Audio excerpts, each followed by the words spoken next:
things that you realize from, you don't have to spend very much time with Dr. Birx, and realize her agenda is about taking care of the American people and taking care of Missourians, which I'm proud of. And I appreciate the President and the Vice President for everything they're doing. So with that, again, it's an honor for Dr. Birx to be here today, and I'm going to turn it over to Dr. Birx for a little bit. Dr. Birx?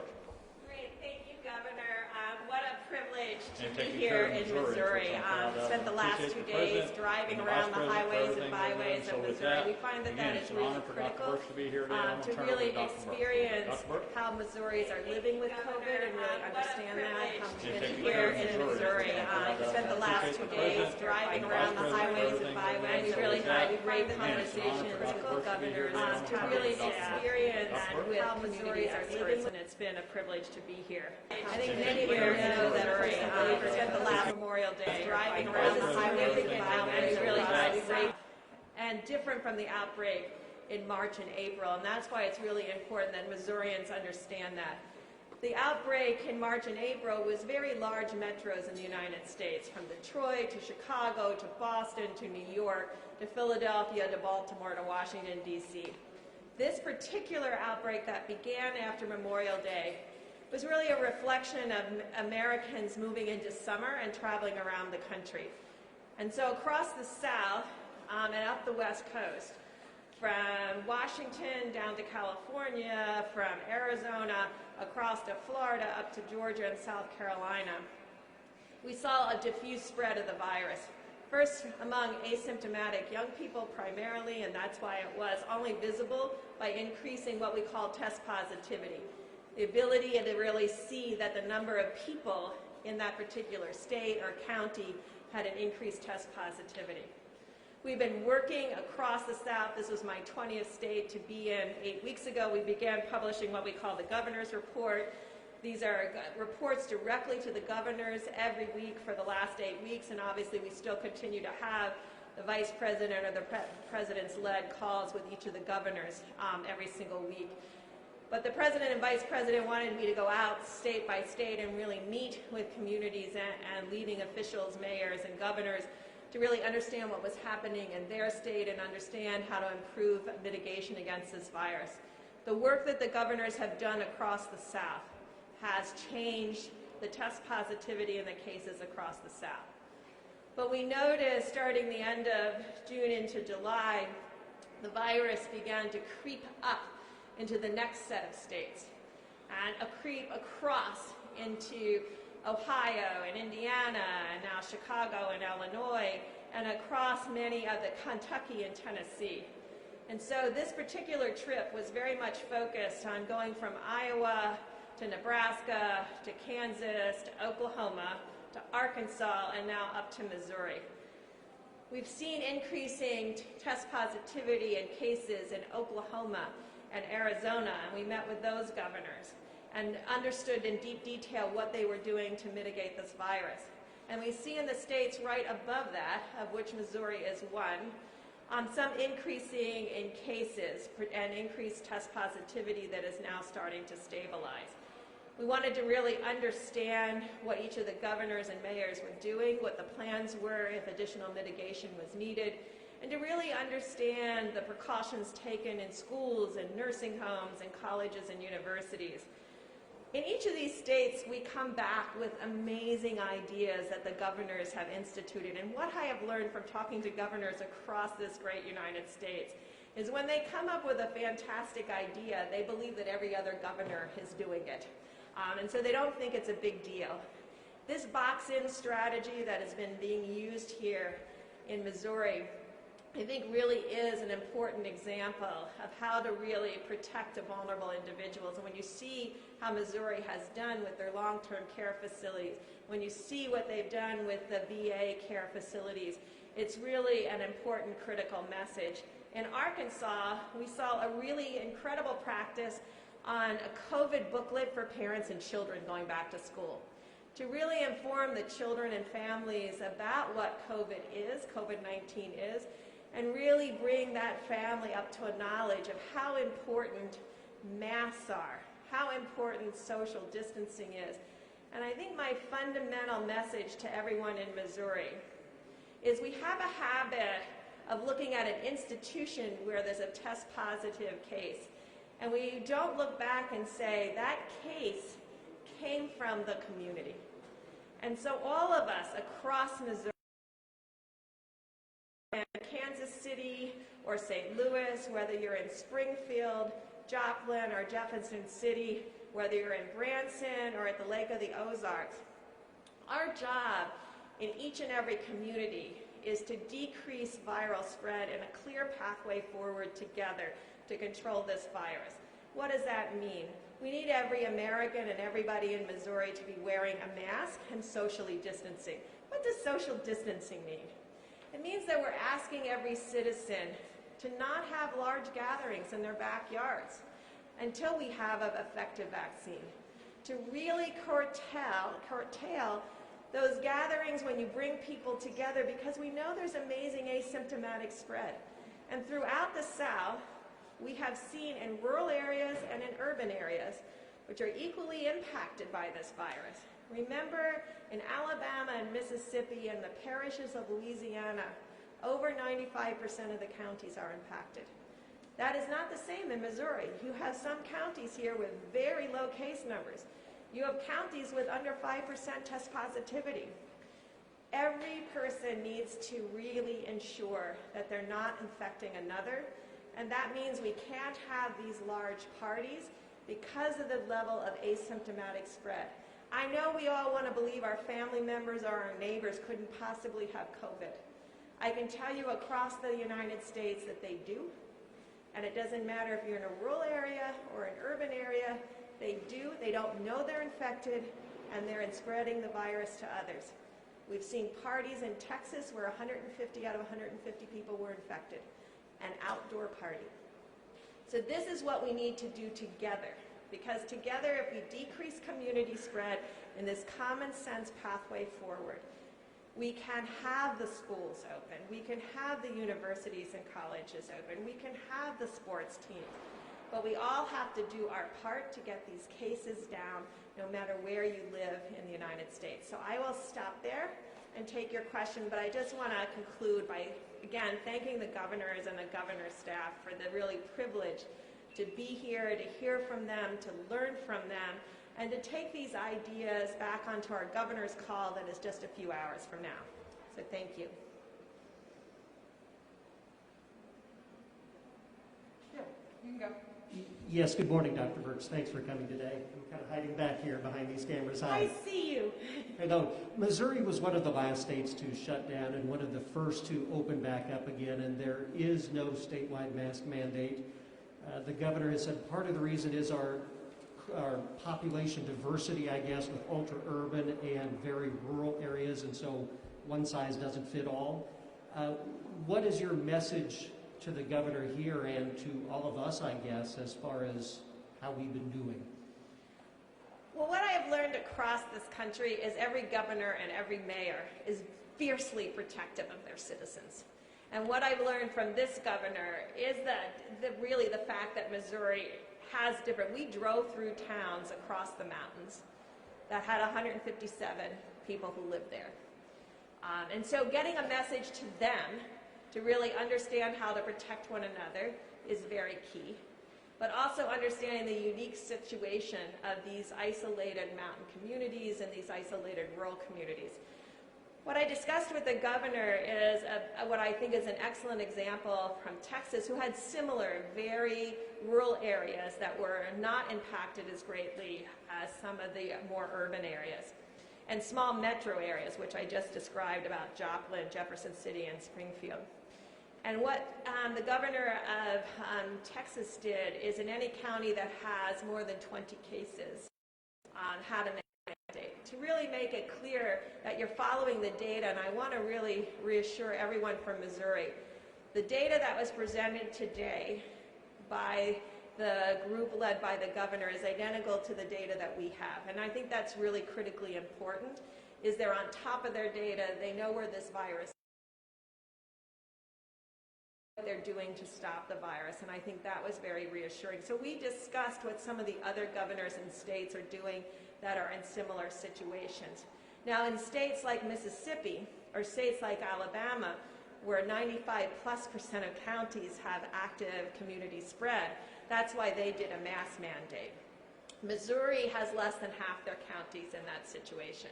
So again, every one of these messages have to be adjusted, but every community member in Missouri should know how to protect themselves from the virus. Should Missouri have a mask mandate? We discussed that specific issue related to Texas. You know, every public health official anywhere in the country will tell you it is easier to have a statewide mask mandate. But in this case, they think there was specific, if you can get 100% of the retailers to require masks, as we saw in Branson, and as we saw in some of the other smaller communities, it sends the message to the community that masks are important. And so we discussed that option about what Texas had done. Yeah, Dr. Birx, good morning. Two questions. The CDC staff that is here in Missouri, Vice President Pence said they'd be coming here. Where are they at and what are they doing? And do you have any information on the vaccine trials going on at Washington University and St. Louis University Medicine Schools? Thanks. Yeah, so that's a really great question. And so we have been sending out what we call these craft teams that work on COVID directly, city by city. I believe they may be going to St. Louis, but I will look that up, or Kansas City, to really go to cities before they get into serious situation. We saw St. Louis's numbers go significantly up. We see Kansas City's numbers quite up. We talked at Kansas City about, and the mayors from both sides, to really understand what is going to be happening in Kansas City. We're starting to see improvement in St. Louis. We see Kansas City at a bit of a high plateau. We look, and I want to be clear, we look at those areas as contiguous. So when we look at New York City, we look at the whole metro area, whether it be in New Jersey or whether it be in Connecticut. And so we look at these cities that cross borders as a whole and look at the counties on both sides where people may be sleeping and working and understanding what that means for intermingling and exposure to the virus. And so those are the kinds of discussions we are having with mayors and governors to really work together across these borders. Because if you look at along the Missouri border and you look at along the Arkansas border, you can see spread of virus in those communities that join with other states that have higher viral spread. And what we're trying to do is having a statewide, but a US-wide mitigation approach in many of these areas that have cross-border activities. Vaccines, great question. We really want to appreciate the work that's being done across universities in this great land that are opened up to vaccine trials, and we want to thank every American who signed up for these vaccine trials and have enrolled in these vaccine trials. It's very important that we have people from all different walks of life participate in those trials, because when we complete those trials, we want to know that it's going to work in a 70-year-old, we want to know it works in a farmer, we want to know it works in someone who lives in an inner city, we want to know it works in black, brown, and white. We want to make sure it works for every American. And we are a diverse community joined together as one America. And so it's really important that when these trials open, that everybody takes the opportunity to contribute to the American COVID by contributing to these vaccines. If you had COVID, if you become infected, and if you have recovered, please donate plasma.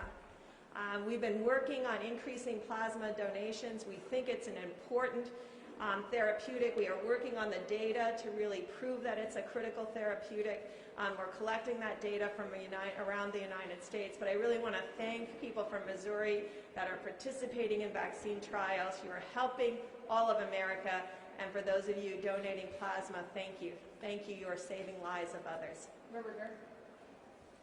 Yep. Hi, Doctor. Thank you for the time. The health department tells me that the median age of those that die from COVID-19 in this state is 80 years, 8 months. In this city that we're in right now, there's a nursing home that's dealing with a pretty serious outbreak of COVID-19. 3 residents have already died. What ongoing federal help is there for congregate living facilities like long-term care facilities? I heard you praise the plan that's going on in the state right now. What ongoing federal help is there for facilities that are still dealing with this virus and still ravaging it in some cases? Yeah, thank you. That's really a critical question. From March, and I just want to really thank my international colleagues, because many of them from around the world, particularly Europe, shared with us about the viral dynamics early on and what they were seeing. So very early on, we were able to alert Americans to the unique risk of this virus to individuals with significant comorbidities and of a significant age. That was really critically important so that the federal government, as early as March, could be talking about how to protect the vulnerable. We asked them very early on to shelter in place. And throughout the criteria of opening up, we asked vulnerable Americans to continue to shelter in place because of that unique risk. At the same time, CMS, under Administrator Verma, has been writing guidelines and helping support strike teams into nursing homes across this great land. And in addition, over the last 2 months, we've been really surging PPE to nursing homes across the United States. And critically, we've been adding the ability to test. And so testing has gone out to almost 12 to 15% of nursing homes over the last 2 weeks. We'll continue to surge the ability to test into every single nursing home over the next 4 weeks until every nursing home has the ability to test their staff weekly. We know, and this is another illustration, nursing homes do not spontaneously become COVID-19 infected. It comes in through staff or visitors, primarily staff. That is the true thing about every single time we see spread into any congregate living or other site. So it reflects the community. And that's why we're calling on all members of the community to do what it takes to decrease the spread of this virus. It is critically important. And I just want to conclude that there are vulnerable individuals in this community today that don't live in long-term care facilities.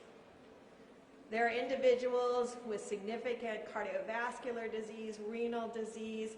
There are individuals with diabetes and hypertension in multi-generational households. Let's help protect them.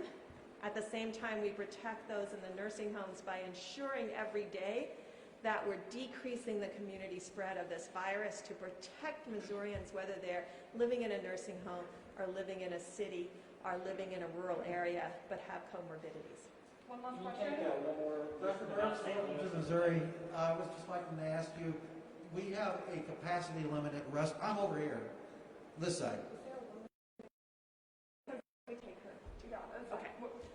You want me to go ahead? Or? Yeah. Okay, real quickly. We have a capacity limit at restaurants and businesses. Parents are worried here in Missouri about sending their kids back to school. How can school when we still have capacity limits in restaurants and other businesses? So it really depends on the county and the school district. And that's why we have been sending out these governor's reports, because it includes a county-by-county analysis. And every single county in every single school district should know precisely where they sit with test positivity. And so everyone should be taking precautions, and we would like to see test positivity and cases declining in the counties that have significant COVID spread that is greater than 10%, more than 15 per 100,000 cases, to really show that we're bringing those cases down. We know that restrictions on it, let's be very clear where spread occurs. It spreads indoors and outdoors when we're close to each other and we have our masks off. It is difficult to eat and drink close to one another with your mask on. And so we need to ask ourselves every single time, outdoors or indoors, although outdoors is safer, we see spread occurring in outdoor parties too, is we need to say to ourselves, am I 6 feet apart at all times, or is my mask on? And if you can't answer that, then you shouldn't be there. And I think that's why we're asking restaurants to continue to social distance to protect communities. We want to see every community in Missouri under 5% and under 5 per 100,000 cases. I think we all know that that is the goal, and we're going to make progress together by this clear pathway forward of these common sense interventions. So I think we have... Yes, last question. Thank you, Dr. Birx. When it comes to the governors across the state or across the country, that you have spoke with, do you believe that some governors put the business interest in front of health interest because of how fast they opened and how fast they wanted to make sure that businesses were okay before there is a vaccine, before they didn't mandate masks? I can tell you, and now I work in public health and in medicine and science. So governors will talk to me as a public health person. I have not, in my travels, of all 20 governors, and frankly, the hundreds of mayors that I've talked to on the telephone or in person, heard any of them voice that type of approach. All of them have started their discussion with me of what things can I do to protect the citizens more from COVID-19. And some of those discussions are very difficult, and I want to be very clear. Many governors are doing things that you talk about the economic piece, many of them have done things that they were worried about politically, but they have always put their citizens first, and that has been what's been most reassuring in traveling around the country, is how dedicated governors and mayors are to the people that they serve. And I think they really take this as a public service, and when they talk with me, they always start with, what more can I do? What do you see that I should do differently? I have those calls daily. I've talked to several of them just over the last few days, including the mayor of Honolulu, which experienced a significant outbreak. These mayors and these governors, Democrat or Republican, have been very clear about how important the health of their community is. And I want to really end with that. It doesn't matter if you're a Democrat or a Republican. You need to wear a mask and socially distance. You need to not have parties in your backyard and in your living room, and we need to stop the spread of this virus, because we can, and we will, while we work on developing a vaccine together. Thank you very much. Thank you.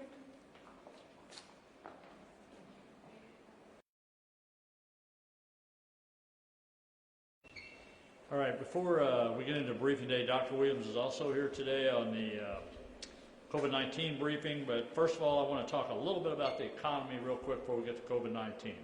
On the economy recovery front, we continue to receive good news. In May, our unemployment rate was at 10.1. In June, it dropped to 7.9. Tomorrow, the July number will be announced, which will continue a trend in the right direction. We are very encouraged by these numbers, and will continue to do everything we can to help Missouri families, businesses, and communities to rebuild during this recovery. On Saturday, we had our weekly calls with our panel of infectious disease doctors across the state. Many of the recent trends we've been seeing remain the same. Looking at the age of 20 to 29 years old still account for more than 21% of the cumulative cases in Missouri so far. However, while we are still seeing an increase in positive cases statewide, our healthcare system is still managing the situation. Social distancing and masks are making a difference. I have said this many times. There is no one-size-fits-all approach. Missouri is extremely diverse, and communities across the state all have different needs. All Missourians' high-risk areas have mask mandates in place, and I support those local leaders in that decision, and have since day one. I also want to point out that just because masks aren't mandated everywhere does not mean you shouldn't wear one, especially if you can't social distance. Again, this is not just about ourselves. It is about everyone around us. Our actions do make an impact. We have come a long way since March, and we must all continue to do our part to keep our families, friends, and neighbors safe. As I have said many times recently, our response to COVID-19 looks very different now than it did in March and April. Both nationwide and here in Missouri, testing capacity is not even close to where it is today in the past. We are testing just a few thousand a week. Now it is common to test more than 90,000 a week. To date, 468 long-term care facilities in Missouri have experienced at least one positive case of COVID-19, either residents, staff, or both. Since increasing our testing capabilities, we've been able to work more closely with the facilities who have been heavily impacted. DHSS now help nearly 400 congregated living facilities implementing the box-in testing strategy.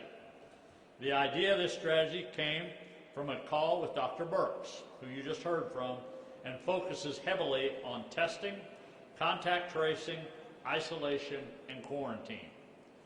More than 115,000 tests have been conducted in long-term care facilities using the strategic and lives that are being saved. For that, we thank Dr. Birx and everyone who has worked hard to implement the strategy over and over again throughout Missouri. During April and May, more than 7% of all observed cases in Missouri each month were sadly fatal. In June, that number quickly dropped to less than 2%. And so far in August, it is now less than 0.5%. And this is good news. And as this impacts the behavior of COVID-19 continues to shift, we will continue to adapt to the needs of our citizens. On our infectious disease call Saturday, we also talked a lot about school reopening. Many schools will be starting within the next couple of weeks, and many have already had successful in-person summer schools, which is very encouraging. Although this is an exciting time of year, we know this year is also stressful and uncertain for many students, teachers, and families with the new challenges of COVID-19. To help with this process, we have worked closely with DESE and the Department of Health and Senior Services to provide as much guidance and assistance as possible. Earlier this month, DESE and DHSS released updated school reopening guidance to address more frequent asked questions about the upcoming school year. This document, which was initially released on July the 9th, now includes information and reactive strategies that Missouri schools should be prepared for with the reopening, such as what to do if a student or staff member becomes symptomatic at school, how to handle positive cases of COVID-19 in the school community, and how to best assist local health officials with contact identification and tracing. To assist school districts with PPE, 1.8 million cloth masks were made available through SEMA. DESE and DHS has also released PPE guidance for school nurses. I want to thank our school administrators, our teachers, our parents, our students, school nurses, maintenance crews, and all school staff members for working so hard for our Missouri kids. I appreciate all the time and hard work you put into the education of our future generation. And we are very grateful for all you have done to prepare for this school year and make sure our students stay as healthy and safe as possible. Again, there is no one-size-fits-all approach. Every school district will look different based on its unique needs. And we will continue to focus on the health and safety of our students. School staff and communities as a whole, we will move forward with this school year. With the new school year and more Missourians returning to work, we know that child care is also a big area of concern. The rest of this week, we will be visiting several child care facilities across the state to discuss how they have adapted to the challenges of COVID-19. And as always, please continue to be safe, be smart, and be responsible. Social distancing is a key. Wearing a mask is a key. Washing your hands is a key. We all are not defenseless. We all know how to do these things now, and it is up to us to continue taking steps to slow the spread. Thank you all for being here today, and God bless. And we want to take Dr. Williams. We will. Dr. Williams? Dr. Williams, you want to take some questions here? I just want to start out real quick and just say what an incredibly important day this is for me, for Ambassador Birx to be here with the governor. it emphasizes something that the governor has said: we are not powerless against this virus. And I think back to, I was on the phone with Ambassador Birx, and she talked about boxed-in strategy moving forward. And I immediately perked up and learned more about that, and went to the governor, and he green-lighted it. And that was to do testing. And I remember vividly a weekend with Kelly Volmer in Jefferson County when I said, "Are you up to trying this?" And she said, "Randall, I'll try anything. We've got a real problem here." And we did it, and it worked. And that has led, this many months later, to 115,000 tests in over 400 of our 1,200 long-term care facilities, with a positivity rate of staff and residents, I think, around 2 to 3%. But when you look at our mortality, as the governor just said, from then, both in cases per 100,000 and just the number, it has dramatically decreased, even as our cases have risen. So as I said last week, where we are in Missouri right now, 60 United States for cases per 100,000. We were 14th last week. But Ambassador Birx, presented the governor's report, and we talked about that. She wanted feedback, so she and I talked about that. We are 14th in the United States for new cases per 100,000. That's 14th out of 50 states. And we are 18th for our positivity rate over the last 7 days. So those are huge milestones, even as our cases increase to about 1,100, 1,200 a day, which is lower than the national average of 1,600. But as she said, and the governor has said, we have to focus so much on our strategy on protecting our vulnerable populations, and we have to very much work to do everything we can to decrease the number of cases among our 20 to 30-year-olds who are receiving the surgeries.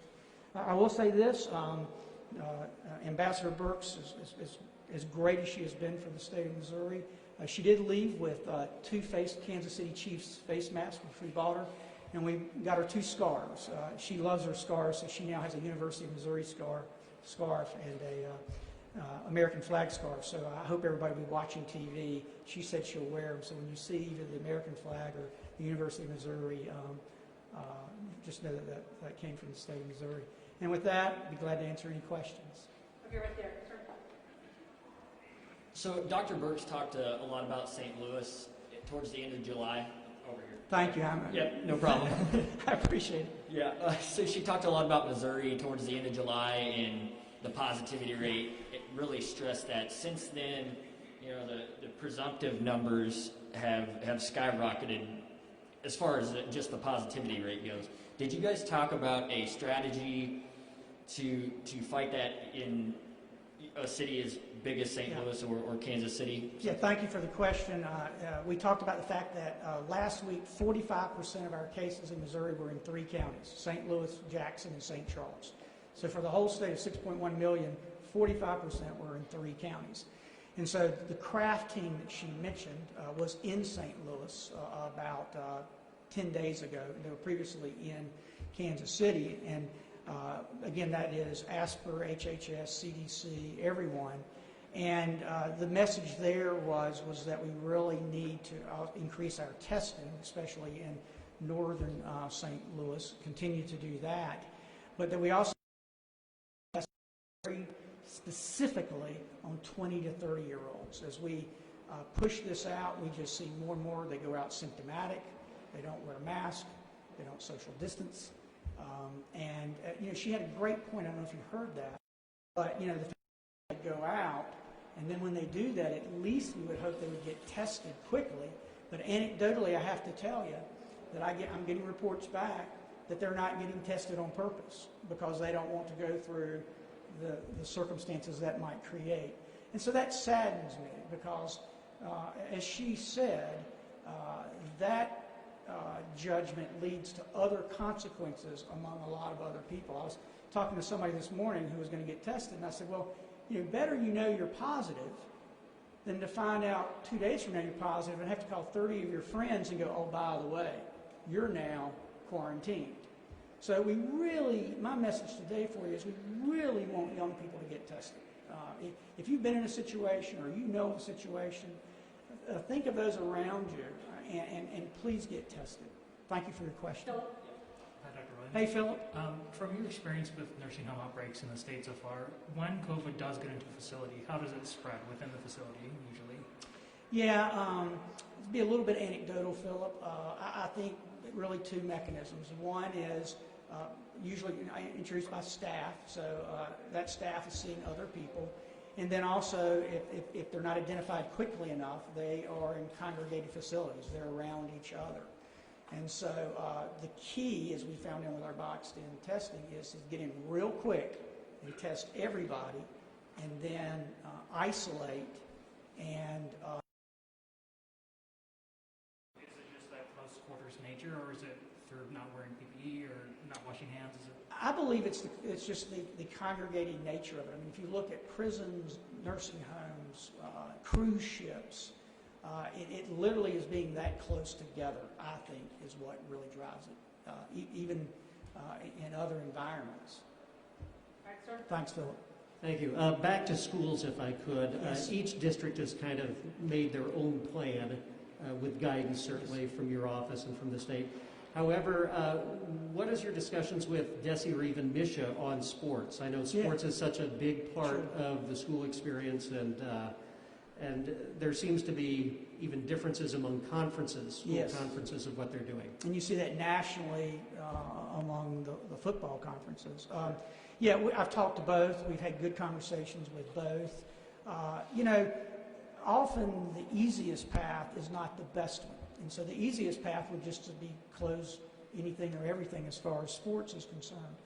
But we think that the whole school experience is just really, really so incredibly important to my family and my children that we've talked with them about continuing to do that, but not business as usual, to do it differently. For instance, obviously in football there's going to be close contact, but that doesn't mean when you're on the sidelines you all have to be 1 foot apart from each other, that you need to be conscious about that.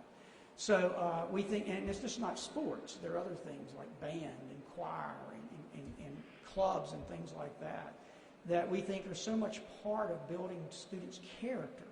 I mean, I bet you if I asked all of you to reflect back on your high school years, there was just so much meaning you got from coaches and instructors, and maybe it was journalism, and maybe you worked for the school paper.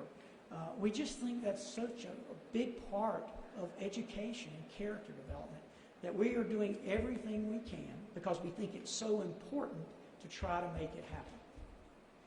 We'll take 2 more questions, Andrew and then Lucas, and then we'll bring the governor up. This is kind of a 2-part question here. The Kansas City Chiefs said that they want to have 22% of capacity in their stadium. That's about 16,000 fans. What are your thoughts on that, kind of based off of what we just heard from Dr. Birx, where she said she would really like to see 100% of retailers get on with requiring masks. How do you kind of bring those two together to kind of mesh together? Did they say anything about me being one of those fans? I would say that first. Just kidding. Again, I think that the NFL has been incredibly thoughtful about how to do this, and they have some things to learn from Major League Baseball, for instance, Major League Soccer. So I would say that the litmus test we have for them is, are you being thoughtful? Are you looking at data? Are you learning from your experiences?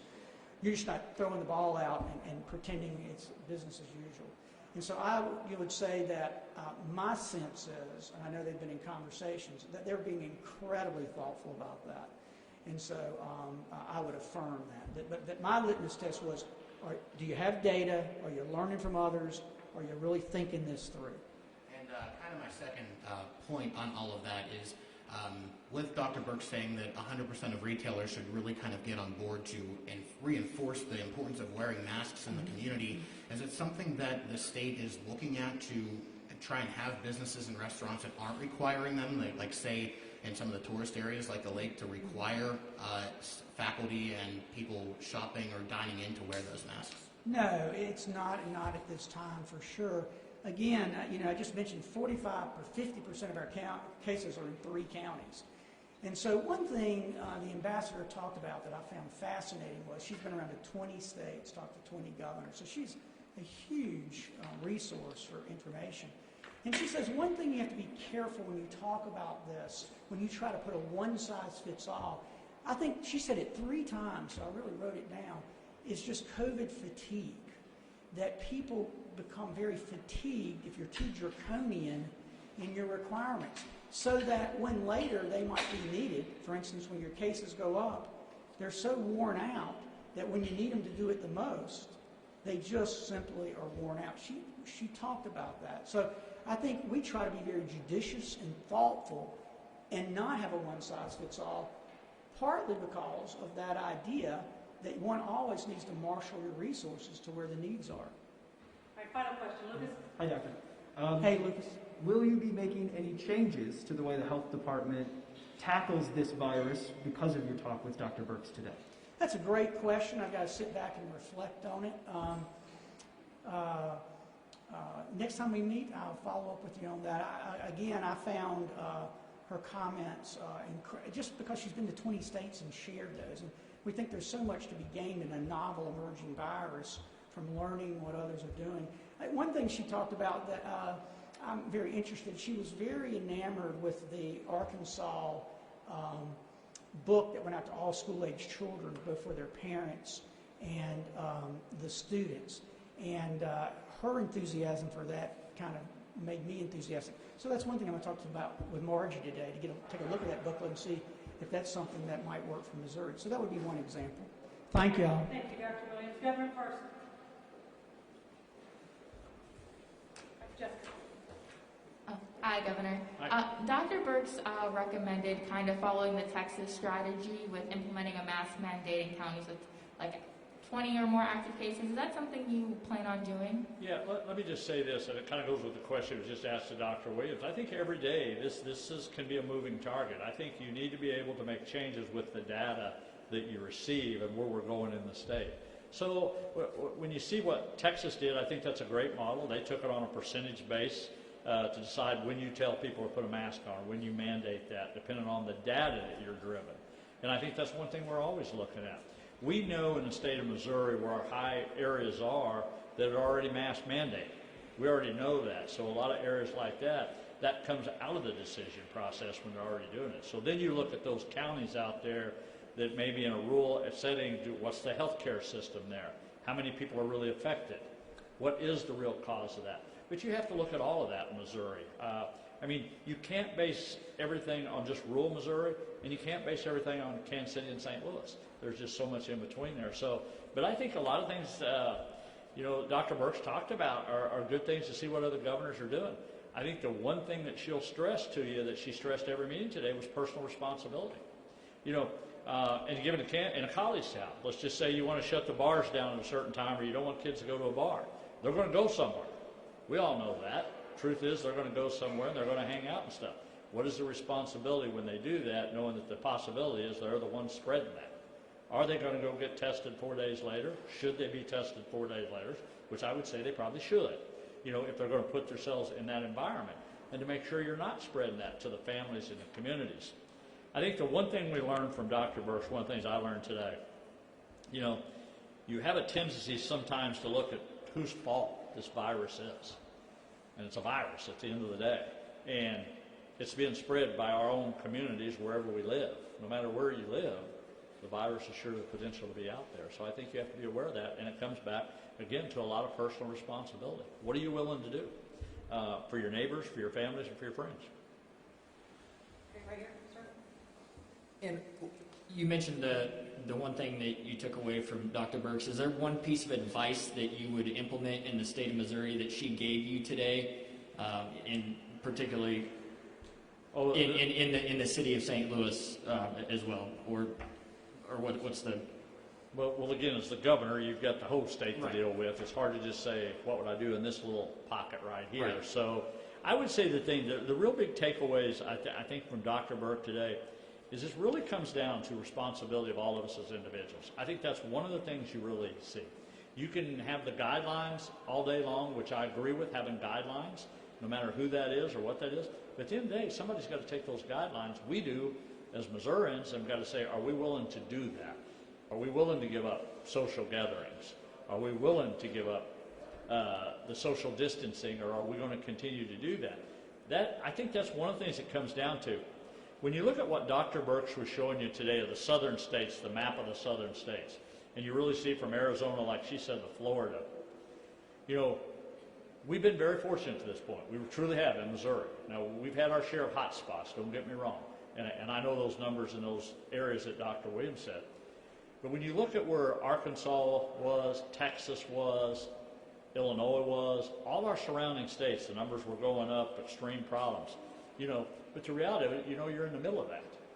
And you know that if that keeps working up, we got to be a little bit more prepared. We got to do a little bit more and make sure we're ready for that. I think that's one of the takeaways you get with these meetings, and you see what other governors have done. So I think there's a lot of takeaways from what Dr. Birx said today for us to take a look at.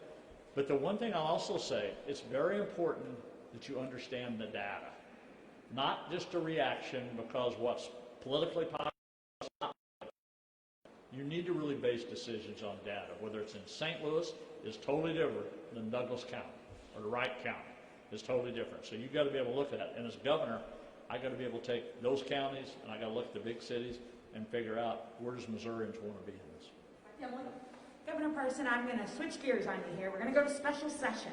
All right. So first off this morning, Representative Meredith wanted to put a rule into when the House reconvenes next week about wearing masks here inside the Capitol. That's outside of your scope that you wanted, but he's saying that they're putting lives at risk every day by coming in the Capitol. Do you have a response to his proposal this morning? I'm not familiar with the proposal, what it is. So he's wanting to mandate masks in the Capitol. Well, he has the ability to do that. I guess the House and the Senate could make that version if they wanted to for their members coming into the Capitol. I'm not sure what you mean on my end of it. You know. What would you like to see that? Do you think it's needed?